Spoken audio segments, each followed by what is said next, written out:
예, 저희가 준비한 5위는 오늘 법사위 얘기입니다. 한동훈 장관 탄핵 얘기까지 꺼냈던 지난주 민주당인데 오늘 법사위에서는 한동훈 장관이 2달 전에 다녀온 이 미국 출장을 둘러싸고 여러 공방이 있었습니다. 먼저 그 목소리부터 하나하나 들어볼까요?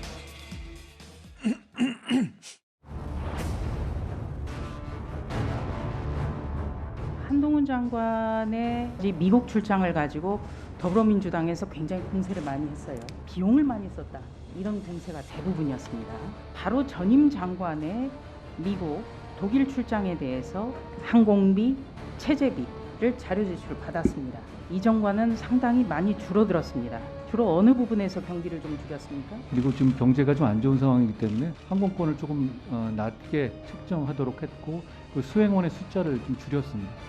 미국과 독일을 다녀온 모든 일정을 자세히 다 공개할 용의가 있습니다. 비용의 문제를 떠나서 여러 일정 중에 평일에도 비어있는 일정은 어떻게 설명할 수 있는 건지 제가 일정을 얼마나 타이트하게 다녀왔는지를 충분히 공개할 용의가 있습니다.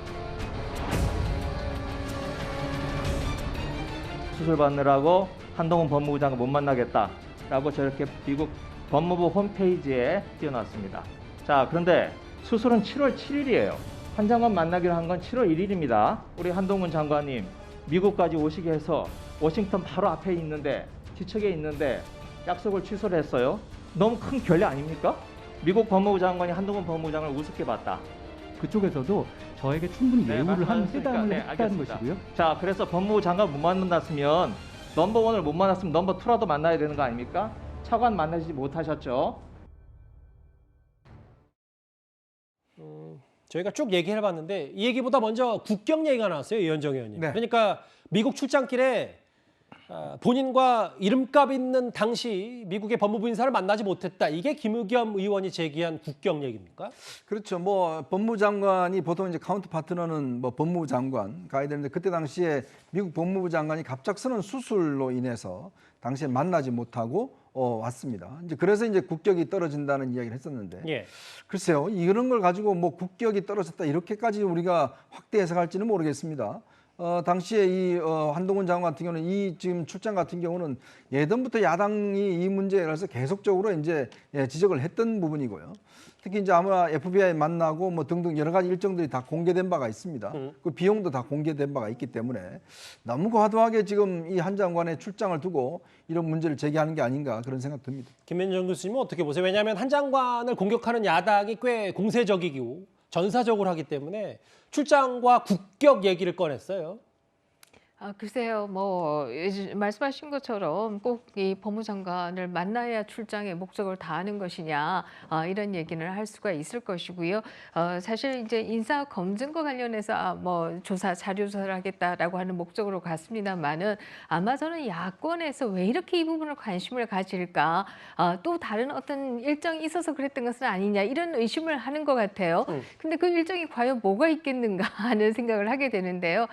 사실 최근에 국내에서 금감원장 등도 고발을 했습니다만은 시중은행에서 거액의 자금이 뭐 반출되었다, 8조 원에 해당하는 이런 얘기도 있고 또 다른 한편에 있어서는 그 당시에 한동훈 법무장관이 세계은행이었나요? 거기를 또 방문하기도 했던 것 같아요. 아마 이런 것들 좀 연관시켜서 생각하면서 자꾸 뭐가 있는 거 아니냐 이렇게 묻는 것 같은데요. 예. 저는 뭐 지금으로서는 이런 것을 계속 국격 뭐 이런 식으로 해서 뭐 이 신문을 한다는 게 별로 의미가 없는 것이 아니냐 이런 생각이 들고요. 예. 정말 뭔가 잘못된 게 있으면 드러날 텐데 그것을 왜 지금 이렇게 과도하게 얘기하느냐 하는 생각을 합니다.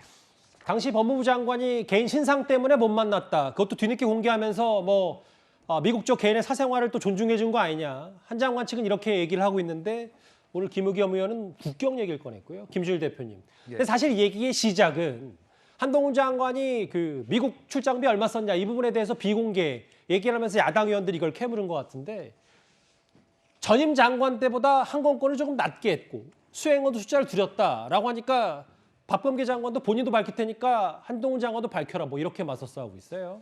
예, 뭐 그러니까 금액을 보면은 4,800만 원 7박 9일에 썼거든요. 예. 한동훈 장관 포함해서 3인이니까 4인이 썼어요. 그럼 제가 계산을 해봤습니다. 그러면은 대충 1인당 1,200만 원 정도 7박 9일에 썼고요. 하루에 한 150만 원에서 170만 원 정도 썼는데 항공기 포함이에요. 그럼 이게 진짜 많이 쓴 건가?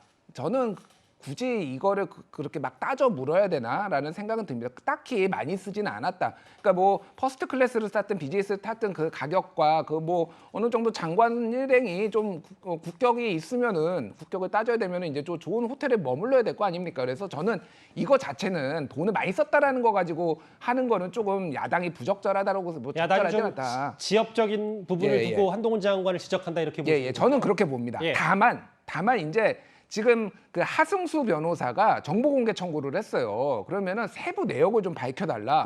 어느 호텔에서 머물고 어느 밥 먹고 항공기는 어떤 거 타고. 근데 법무부에서는 이거는 국가 이익을 현저히 해칠 수가 있기 때문에 예. 이거는 못 하겠다라고 정보공개 청구를 지금 안 하겠다라는 거거든요. 도대체 밥 먹은 게 국가 이익에 현저하게 어떤 이익을 해치는 건지 지금 궁금하고요. 그래서 하승수 변호사가 내가 옛날에 국회의장 해외 출장한 것도 다 소송 걸어가지고 다 받아냈다. 법무부 받아내겠다고 합니다. 그러니까 나중에 괜히 그런 거 공개하지 마시고요. 그걸 법무부 장관 굉장히 전향적으로 잘하시지 않습니까? 이런 예. 거 그냥 멋지게 공개도 하고 전 정권 것도 다 공개하고 다 공개해 주십시오. 법무부의 전향적인 태도를 조금 기원해 보겠습니다. 싸우다 이제 해외 출장비로도 원성이 높아지고 있는 바로 직전 장관, 법무부 장관, 박범계 의원과 한동훈 장관인데 오늘 이 자리에서 법사위 자리에서는요.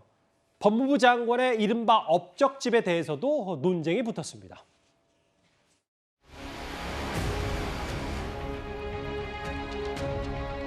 추미애 전 법무부 장관의 업적집도 제가 좀 살펴봤습니다. 역시 1,000만 원의 국민 세금이 들어갔는데요. 여기에 대해서는 좀 어떻게 보십니까? 국민을 보호하기 위해서 중요 수사를 제대로 해야 되는 것은 국가의 임무라고 저는 생각합니다. 업적집 부분은 조순희 의원님 지적에 공감합니다. 저도 하나의 관행처럼 그렇게 업적집을 돈을 들여서 만들었는데요. 업적을 바라보는 시각이 다를 수도 있다고 생각을 합니다.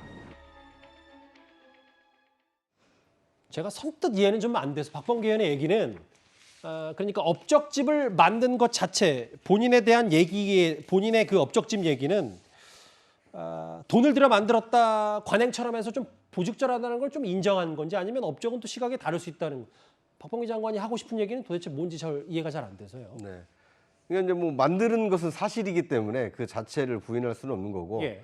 그리고 이제 이게 업적직을 왜 만들었냐? 진짜 업적이 있어서 그 널리 알리기 위해서 만든 거냐? 아니면 과거로부터 장관이 퇴임을 하면 장관 재임 중에 있었던 것을 업적직이라는 이름으로 만들어 왔느냐? 그러니까 박범계 장관 때까지는 예. 관행적으로 만들어 온 겁니다.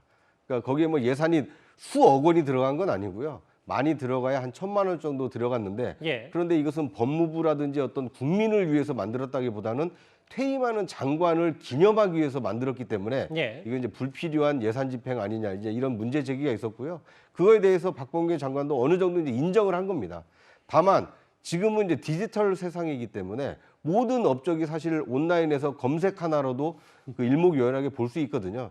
불필요하게 관행적으로 만들어 왔던 것은 이제 더 이상 할 필요가 없지 않나. 뭐 이번 일을 계기로 해서 좀 바꿨으면 좋겠고요. 이 바꾸는 것을 결정한 사람이 이제 한동훈 장관이다 예. 보니까 한 장관을 좋아하는 쪽에서는 불필요한 광원을 이 관행을 없애고 이 법무 행정을 개선하고 있다 이렇게 칭송하는 그 하나의 사례로 지금 업적직 없앤 걸 들고 있고 이 박범계 장관이나 그 이전에 업적직을 만들어서 가지고 있는 분들의 경우에는 약간 좀 개면적기 때문에 상당히 뭐 조금 그 어정쩡하게 답변을 하고 있는 것이 아닌가 하는 생각이 듭니다. 저도 업적집을 관행처럼 만들었다. 바라보는 시각에 따라서 다를 수 있다. 다소 애매하게 박범계 의원이 얘기를 했는데 일단 한동훈 장관에 대한 여러 그 사사건건 그 질의응답이 오고 갈 때마다 바로 직전 장관인 박범계 의원이 계속해서 소환이 되고 있습니다. 오늘 법사위에서 이런 출장비 공방까지 있었고 오늘 민주당의 신임 지도부가 오늘 오전에 한동훈 장관의 탄핵에 대해서 다시 한번 언급을 했습니다. 한동훈 장관도 그와 유사한 방식으로 또다시 시행령 통치를 하고 계신 거고 이것을 이제 저희가 아무런 브레이크도 잡아나가지 않는다면 계속해서 모든 장관들이 혹은 대통령도 시행령 통치를 해 나가시겠죠. 예. 마지막 수단이 결국은 장관 탄핵인 것인데 그 부분에까지 문을 열어놓고 저는 검토해야 된다고 생각합니다. 예. 다수당인 민주당이 탄핵을 결정하시면 뭐 저는 그 절차 안에서 당당하게 대응하겠습니다. 방금 전에 얘기 들으셨던 고민정 최고위원도 그렇고 이제 새 지도부인 서영교 최고위원도 한동훈 장관, 이상민 행안부 장관 탄핵 요건 쌓아가고 있다. 이현정 의원님. 네. 근데 한 장관의 이 말이 좀 인상적이네요. 헌법 절차에 당당히 임할 것이다. 본인은 뭐 전혀 그럴 생각, 그거에 맞설 싸울 생각 뭐 당연하다 뭐 이렇게 얘기하는 것 같아요. 그러니까 민주당 지도부가 사실상 이제 본격적으로 출범한 첫날 바로 입에 다들 최고위원들이 탄핵을 이야기를 합니다. 이게 뭐 유행가도 아니고요. 탄핵이라는 게 우리가 얼마나 어떤 면에서 보면 입에 담지 말아야 될 이야기거든요. 아픈 기억들이 있지 않겠습니까? 정말 마지막에 어떤 우리가 하는 게 뭐 대통령 탄핵도 해본 나라이기 때문에 자꾸 탄핵이란 말을 함부로 하는데 탄핵이란 거는 명백한 불법이 있어야지만이 탄핵 요건에 해당되는 겁니다. 자, 근데 한동훈 장관이 그동안 많은 법사위에서 의원들이 야당 의원들이 질의를 했습니다마는 지금 시행령 문제? 아니 시행령 만들었다고 지금 탄핵하면 뭐 대한민국에 탄핵 안 될 지금 장관들이 있겠습니까? 그리고 한동훈 장관들 국회의원들 말에 따박따박 대꾸한다는 거 그거 가지고 지금 탄핵한다 그러면 뭐 이런 식이면 장관들 할 사람이 있겠어요? 저는요 정말 첫날입니다. 첫날 야당 지도부가 앞으로 어떤 모습을 보여줄지가 저는 예상을 하는 부분인데 자 이런 식으로 탄핵을 자꾸 남발하면 진짜 한번 해보시라고 그러십시오. 정말 할 수 있는 건지. 본인들 아마 쉽게 하지 못할걸요. 예전에 다 기억하시겠습니다만 탄핵이라는 게 항상 무리하게 했을 경우에 다 역풍이라는 게 불게 돼 있습니다. 예. 근데 뭔가 뚜렷한 지금 불법의 여지가 없는 상황에서 자꾸 장관의 탄핵들을 이야기한다 그러면 글쎄요. 부메랑이 되지 않을까라는 우려가 솔직히 있습니다. 근데 실제로 그러니까 아까 이현정 의원님 말씀처럼 김주일 대표님 예. 실제로 정말 할 거여서 이렇게 한다기보단 한동훈 장관 시행령 강행에 대한 엄포 그리고 본인들도 뭔가 국회 더 이상 무시하지 마라 이런 실제보다는 엄포성 아닌지 뭐 이렇게 받아들이는 분들도 있더라고요. 2019년에 자유한국당하고 바른미래당이 조국 장관에 대해서 탄핵을 추진하겠다라고 당시에 얘기를 했어요. 예. 결국은 안 됐죠. 뭐 그 전에 물러나셨죠, 조국 장관이. 그래서 이게 국회에서 탄핵을 뭐 얘기를 하는 게 아주 이례적이지는 않다. 엄포를 놓고 특히 최근에 들어와서 이게 좀 여야가 격렬하게 특히 법무부에서 좀 대치를 하면서 이런 일들이 많이 나오는데 예. 일단 우리나라 헌정사상에서 장관이 탄핵된 사례는 한 번도 없습니다. 그러니까 이거는 다 정치로 풀어야 되는 영역인데 이거를 법으로 끌고 가는 게 굉장히 좀 안 좋다. 저도 그렇게 봅니다. 그래서 다만 대통령까지 탄핵이 한번 돼봤으니까 예. 탄핵이 조금 이제 아예 불가능한 건 아니라는 걸 모두가 알게 된 것 같아요. 그래서 저는 뭐 우리 이현종 의원님의 의견에 대체적으로 동의를 하는 게 지금 이게 탄핵 사유인가에 대해서는 저도 좀 부정적이에요. 뭐 다만 태도 논란이 좀 있었으니까 그 예. 부분만 갖고 어떻게 탄핵을 하냐. 그거는 태도 논란뿐만 아니라 시행령 정치에 대해서 예. 조금 이제 부정적으로 보는 거 법을 위반하는 거 아니냐 그런 부분에 있어서는 분명히 야당이 문제 제기를 할 수 있고 엄포라고 봅니다. 다만 이제 새 지도부가 나와서 어떤 스탠스로 정부를 대할지에 대해서 좀 방향을 이렇게 보여준 거라고 보지 실제 탄핵에 들어갈 거라고 저는 보지는 않습니다. 지도부 첫날에 이 발언 때문에 그랬는데요. 한동훈 장관이 민주당의 검수안박법 얘기를 하면 빼놓지 않고 쓰는 단어가 바로 깡패 수사입니다. 국민 보호가 우선이다.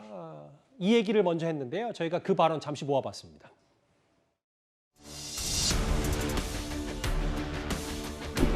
통계적으로 마약 수사가 확 줄고 있고요. 조폭 수사가 확 줄어들고 있습니다. 그 피해는 결국은 서민 그리고 국민들이라고 봅니다. 검찰의 수사의 어떤 공백이 이런 어떤 마약이나 조폭 범죄와 관련된 수사에 있어서 공백을 발생했다라고 말하기에는 좀 근거가 부족한 것 아닌가라는 생각이 듭니다. 마약과 깡패 수사에 대한 공백은 분명히 있습니다. 깡패나 마약 수사는 기본적으로 지역과의 유착 가능성이 구조적으로 높기 때문에 검찰과 경찰이 동시에 수사권을 갖고 있어야 서로 간의 견제가 되는 부분입니다. 그런데 깡패나 마약 수사를 도대체 왜 이렇게 기를 쓰고 못하게 해야 되는지 저는 정말 그걸 이해할 수 없다는 말씀을 다시 한번 드리고요. 깡패 수사 왜 못하게 하냐? 국민이 피해만 본다. 그 김현정 교수님, 굳이 뭐 저희가 법무부가 공개한 뭐 영상 조회수까지 언급하지 않더라도 한동훈 장관의 검수안박 혹은 대통령의 시행령으로 뭔가 이걸 복원하라는 거에 대해서 명분 싸움에서는 절대 지지 않겠다. 뭐 이런 의지들이 이런 깡패 수사, 뭐 이런 단에서 좀 읽히는 것 같아요. 네, 그렇습니다. 지금 지난 22일 발언한 저 영상의 조회수가 지금 계속해서 올라간다, 역주행하고 있다, 뭐 이런 얘기도 나오고 있는데요. 이 때문인지 오늘 법사위에서는 조금 더 진보된 발언을 내놓았습니다. 바로 깡패 뒤에 부패한 정치인이 있고 이 깡패가 요즘은 기업인 행세를 하고 있다, 이런 얘기를 했는데요. 사실 우리가 지난 사건들을 좀 생각해봐도 예. 요즘은 깡패인지 기업인인지 구분이 채 안 되는 경우들이 우리가 지난번에 뭐 여러 가지 펀드 사건들이나 또 이런 사건들을 생각해 보면 할 수가 있는데요. 예. 그렇기 때문에 아마 이 발언에 대한 공감이 굉장히 높은 것이 아니냐, 이런 생각을 할 수 있고요. 또 그런 만큼 이 깡패 수사라고 하는 게 경제 수사나 부패 수사와 다른 바가 아니다라고 하는 게 이 한 장관의 주장이 아니냐 하는 생각을 하게 됩니다. 이번에는 미국 출장 얘기가 국경 논란으로까지 번진 오늘 법사위였습니다.